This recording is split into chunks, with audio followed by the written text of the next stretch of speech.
নবী সাল্লাল্লাহু আলাইহি ওয়াসাল্লাম বলেছিলেন যে তোমাকে আল্লাহ পাক রিজিক বাড়িয়ে দিবেন না কেন? তুমি রিজিকের যে তাজিম বা যে সম্মান তুমি করো এর বদৌলতে আল্লাহ পাক তোমাকে বেহিসাব রিজিক দিবেন। দুইটা বিষয় খেয়াল রাখবো। আমলের মেহমান হৃদয়ের মধ্যে আসলে তাকে ফিরায় না দেওয়া, তাহলে সেই মেহমান কিন্তু আর আসবে না।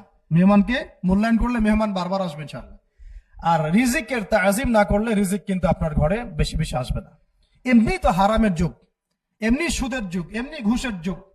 অলমোস্ট এভরি ফ্যামিলি সুদখোর এখন, অলমোস্ট এভরি ফ্যামিলি। মেয়েরা স্পেশালি যারা শাশুড়ি টাইপের, আপনারা মাইন্ড করেন না, তাদের সাইকোলজি যে এতই নিচে নেমে গেছে এখন যে আমার মেয়ে জাহান্নামে যায় যাক, হ্যাঁ আমার মেয়ে জাহান্নামে যায় যাক, সমস্যা নাই, দুনিয়াতে সে যেন ভালো থাকে। এটা কেন বললাম?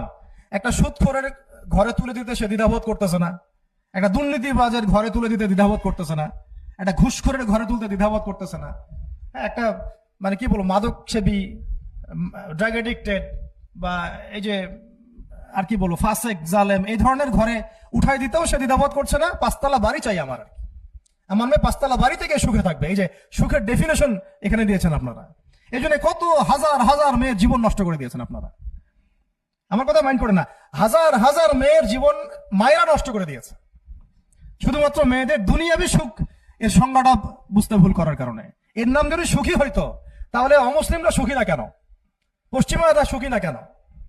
ওরা আত্মহত্যা করে কেন?